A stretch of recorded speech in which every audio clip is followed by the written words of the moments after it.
Dehradun national highway 58 पर देर रात कांवड़ियों ने खाने में प्याज मिलने पर एक ढाबे में जमकर तोड़फोड़ की। इस दौरान सूचना मिलते ही पुलिस तुरंत मौके पर पहुंच गई। पुलिस ने कांवड़ियों को समझा बुझाकर मामले को शांत कराया। इस घटना में कांवड़िया और एक ढाबा कर्मचारी को मामूली चोटें आई, जिन्हें पुलिस ने इलाज के लिए अस्पताल में भर्ती कराया। अगली खबर मुरादाबाद जिले के मंझोला थाना क्षेत्र से हैरान करने वाला मामला सामने आया, जहां एक व्यक्ति ने अपनी पत्नी और उसके भाइयों पर खुद को मारने की साजिश रचने का गंभीर आरोप लगाया। पीड़ित पति का दावा कि उसने अपनी पत्नी को एएनएम यानी कि सहायक नर्स मिडवाइफ की नौकरी दिलाने के लिए दिन रात मेहनत की और 5 से 6 लाख रुपए खर्च किए, लेकिन नौकरी मिलते ही पत्नी का रवैया बदल गया। अगली खबर दिल्ली से अमरोहा जा रही यूपी सरकार की शिक्षा मंत्री गुलाबो देवी का काफिला हापुड़ में हादसे का शिकार हो गया। अचानक ब्रेक लगाने से कारें आपस में भिड़ गई। मंत्री को इलाज के लिए अस्पताल में भर्ती कराया गया। घटना का सीसीटीवी फुटेज सामने आया है। अगली खबर कानपुर में एक सनसनीखेज मामला सामने आया, जहां एक पत्नी ने अपने पति पर नपुंसक होने का आरोप लगाया। पत्नी का आरोप है कि ससुराल वालों ने दहेज के लिए उसकी शादी एक नपुंसक युवक से कर दी। जब उसने इस बात का विरोध किया तो उसको मार पीटा गया, जान से मारने की धमकी दी गई। अब पुलिस ने पत्नी की तहरीर पर पति समेत 3 के खिलाफ मुकदमा दर्ज कर लिया है। अगली खबर पति दुबई कमाने गया, इधर उसकी पत्नी चचेरे देवर से दिल लगा बैठी। जब पति दुबई से वापस आया तो भी पत्नी उसके साथ नहीं रहती थी। अचानक एक रात पत्नी और चचेरा देवर रात में इश्क फरमाते पकड़े गए। इसके बाद परिवार वाले, गांव वालों और खुद पति ने पत्नी की शादी उसके चचेरे देवर से करा दी। ये पूरा मामला उत्तर प्रदेश के गाजीपुर का है। अगली खबर गाजियाबाद जिले में जिला कोर्ट में बुधवार को एक लिफ्ट के अचानक खराब होने से आधा दर्जन से ज्यादा लोग फंस गए। अधिवक्ताओं, महिलाओं और बुजुर्गों सहित फंसे लोगों को वकीलों ने बड़ी मुश्किल से बाहर निकाला। इस घटना ने कोर्ट की सुरक्षा व्यवस्था पर सवाल उठाए और बार काउंसिल ने जांच का आश्वासन दिया। अगली खबर बलरामपुर में छांगुर बाबा के सहयोगी नवीन रोहरा की बिल्डिंग का कुछ हिस्सा भी अवैध बताया गया है, जिसे 3 जेसीबी द्वारा गिरा रही है। इस दौरान वहां पर भारी पुलिस बल तैनात रहा है। अगली खबर गाजियाबाद के इंद्रापुरम पुलिस ने क्रिकेटर यश दयाल के खिलाफ केस दर्ज किया है। पीड़िता की शिकायत पर गंभीर आरोपों की जांच के बाद एफआईआर दर्ज की गई है। पुलिस जांच में मिले दयाल के खिलाफ कुछ पुख्ता तथ्य सामने आए। केस दर्ज करके अब इसमें पुलिस जांच में जुट गई है। अगली खबर लखनऊ विकास प्राधिकरण ने मुख्तार अंसारी और उसके परिवार द्वारा अवैध कब्जा की गई जमीन पर 72 फ्लैट बनाने का काम पूरा कर लिया है। ये फ्लैट डालीबाग की 2327 वर्ग मीटर निष्क्रांत संपत्ति पर तैयार किया गया है। इन फ्लैट्स में कम कमाने वाले यानी कि ईडब्ल्यूएस रहेंगे। ये फ्लैट ईडब्ल्यूएस कोटे के लोगों के लिए बनाए गए हैं। अगली खबर राष्ट्र विरोधी गतिविधियों और अवैध धर्मांतरण के मामले में फंसे जमालुद्दीन उर्फ छांगुर बाबा की गिरफ्तारी के बाद उसके खिलाफ बड़ा एक्शन लेने की मांग तेज हो जा रही है। उत्तर प्रदेश महिला आयोग की अध्यक्ष बबीता चौहान ने धर्म परिवर्तन गैंग के कथित मास्टरमाइंड के लिए मौत की सजा की मांग की। अगली खबर अंबेडकर नगर जिले में 10 साल पहले मृत एसीएमओ डॉक्टर ब्रह्म नारायण तिवारी के सरकारी आवास को हाल में खोला गया। मरम्मत के लिए खोले गए कमरे से 22 लाख रुपए से ज्यादा की नकदी बरामद हुई। ये राशि बिस्तर के नीचे रखी मिली। इस घटना ने क्षेत्र में सनसनी फैला दी और पुलिस जांच कर रही है। अगली खबर शिजर तैयबा किताब छांगुर बाबा का सबसे खतरनाक हथियार थी। बताया गया कि उसने इसे खुद छपवाया था। धर्म प्रचार के नाम पर इस किताब के जरिए वह मुस्लिम युवकों और हिंदू युवतियों को लव जिहाद के लिए उकसाता था। ईटीएस की जांच में पता चला कि इस किताब ने कई युवक युवतियों का ब्रेन वॉश किया। अगली खबर इटावा जिले के बसरेहर इलाके के दुगावली गांव के प्रधान शंभू दयाल वाल्मीकि को एक दबंग ने धक्का मार दिया, जिससे जमीन पर गिरने से उनकी मौत हो गई। दबंग मुकेश यादव प्रधान पर सरकारी कार्य को कराने का दबाव डालता था, साथ ही आए दिन पैसे भी मांगता रहता था। अगली खबर वाराणसी में संपत्ति विवाद को लेकर एक बेटे ने अपने ही पिता और बहन की लोहे की रॉड से पीट कर हत्या कर दी। हत्या में आरोपी की पत्नी ने भी उसका साथ दिया। पुलिस ने दोनों को गिरफ्तार कर लिया। अगली खबर कानपुर में 3 दिन पहले लापता रेलवे के चीफ ऑफिस सुपरिटेंडेंट का शव मिला है। पुलिस ने शव को पोस्टमार्टम के लिए भिजवाया। रेलवे के चीफ ऑफिस सुपरिटेंडेंट 3 दिन पहले घर से ऑफिस जाने के लिए निकले, लेकिन ऑफिस नहीं पहुंचे। अगली खबर 2012 बैच के पीसीएस अरविंद कुमार सिंह का बिजनौर में 3 साल का कार्यकाल रहा, जहां उन्होंने एडीएम एफआर के रूप में कई महत्वपूर्ण जिम्मेदारियां निभाई, लेकिन उनके स्थानांतरण के बाद उन्होंने देवरिया में अपनी नई जिम्मेदारी संभालने से इनकार कर दिया है। अगली खबर दिल्ली मेरठ जैसी रैपिड रेल अब लखनऊ और कानपुर के बीच चलने वाली है।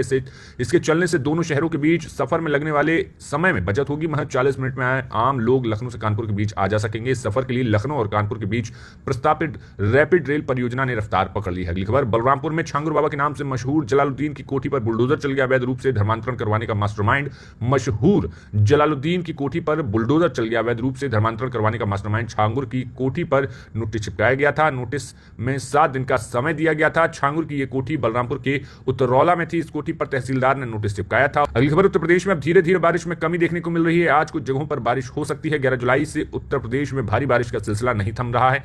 आज बहराइच, लखीमपुर खीरी, आगरा, फिरोजाबाद, इटावा, शाहजहांपुर, जालौन, महोबा, झांसी और ललितपुर के आसपास के इलाकों में भारी बारिश देखने को मिल सकती है। अगली खबर वाराणसी में बेटे ने पिता और बड़ी बहन की हत्या कर दी। वह बहन को गांव की जमीन में हिस्सा देने से नाराज था।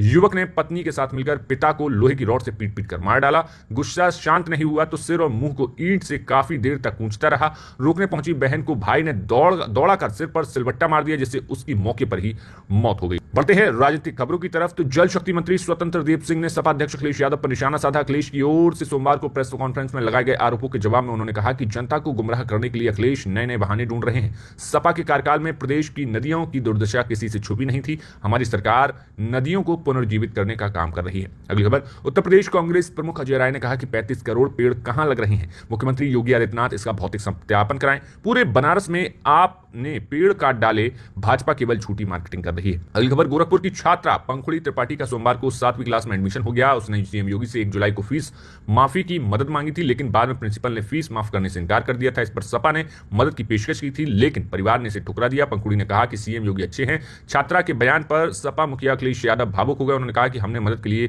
कहा तो हम बुरे हो गए। बच्चों से राजनीति नहीं करवानी चाहिए, ये राजनीति बड़ा खराब खेल है। अगली खबर, बरेली में कांवड़ यात्रा से पहले हिंदू महासभा ने ढाबे, होटल और ठेलों पर मैं हिंदू हूं के पोस्टर चस्पा किए थे। संगठन का दावा, इससे कोई धर्म छिपाकर प्रतिष्ठान नहीं चला पाएगा। हम लोग हिंदू आस्था के साथ खिलवाड़ नहीं होने देंगे। अब किसी कांवड़िए का व्रत खंडित नहीं होगा। दुकानदारों ने अपनी मर्जी से अपने ठेलों और दुकानों पर आगे पोस्टर लगवाए हैं। अगली खबर, लखनऊ में जिस जेपीएनआईसी को अखिलेश यादव सरकार ने बनवाया था, उसके निर्माण में आए 821 करोड़ रुपए के खर्च को योगी सरकार एलडीए से वापस लेगी। इसके लिए सरकार ने एलडीए को 30 साल का समय दिया है। अब एलडीए ही इस बिल्डिंग के बचे हुए काम करवाएगी।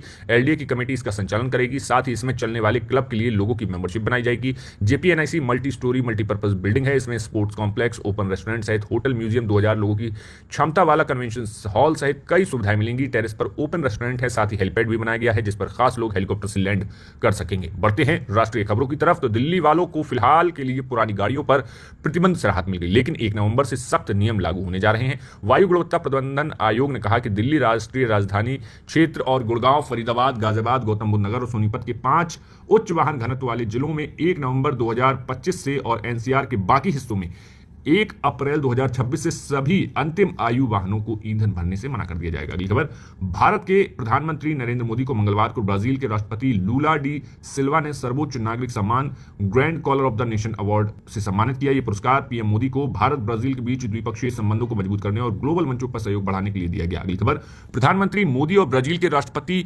लुइस इनासियो लूला दा सिल्वा ने ब्रासीलिया में प्रतिनिधिमंडल स्तर की वार्ता की। इस दौरान दोनों देशों के बीच कई मुद्दों पर बातचीत हुई। अगली खबर, बिहार के मुख्यमंत्री नीतीश कुमार द्वारा राज्य में युवा आयोग का गठन। जनसुराज पार्टी के संस्थापक प्रशांत किशोर ने कहा कि आप बिहार के युवाओं से पूछिए कि वह आयोग चाहता है या रोजगार चाहता है। बिहार का युवा ठगने जाने वाला नहीं है, अब आयोग या घोषणाएं नहीं चाहता है। अगली खबर, चुनाव से पहले मुख्यमंत्री नीतीश कुमार ने ऐलान किया कि बिहार की मूल निवासी महिलाओं को 35% आरक्षण मिलेगा। बिहार में आंशिक डोमिसाइल लागू किया गया है। इसके लिए राज्य की सिर्फ मूल निवासी महिलाएं ही पात्र होंगी। बिहार सरकार ने महिलाओं को सशक्त बनाने की दिशा में एक बड़ा और ऐतिहासिक कदम बताया गया है। ये अगली खबर, जम्मू कश्मीर के पहलगांव में ननवान बेस कैंप से श्रद्धालुओं का एक और जत्था अमरनाथ यात्रा की पवित्र गुफा की ओर रवाना हुआ। अगली खबर, पटना के बिजनेसमैन गोपाल खेमका की हत्या के मामले में पुलिस ने 5 लोगों को गिरफ्तार किया है। मुख्य आरोपी अशोक साव ने जमीन विवाद के चलते सुपारी हत्या करवाई। सीसीटीवी फुटेज की मदद से पुलिस ने शूटर उमेश यादव को गिरफ्तार कर लिया। जांच में पता चला कि हत्यारे उमेश यादव ने सुपारी की एडवांस रकम से पहले अपनी बेटी की स्कूल की फीस भरी थी। अगली खबर, अमेरिका के राष्ट्रपति डोनाल्ड ट्रंप ने कहा कि अमेरिका भारत के साथ एक व्यापार समझौते के तहत बेहद करीब है। उन्होंने कहा कि हमने यूनाइटेड किंगडम के साथ समझौता किया है, चीन के साथ भी कर लिया है, अब हम भारत के साथ समझौता के करीब हैं। अगली खबर, पाकिस्तान के लिए जासूसी के आरोप में फंसी ज्योति मल्होत्रा की सोमवार 7 जुलाई को कोर्ट में पेशी हुई। इसके बाद आरोपी की न्यायिक हिरासत को 2 हफ्तों के लिए बढ़ा दिया गया। इस बीच जब वकील मुकेश से बात की गई तो उन्होंने अपने क्लाइंट की बेगुनाही के पक्ष में कई बातें कही। तो फिलहाल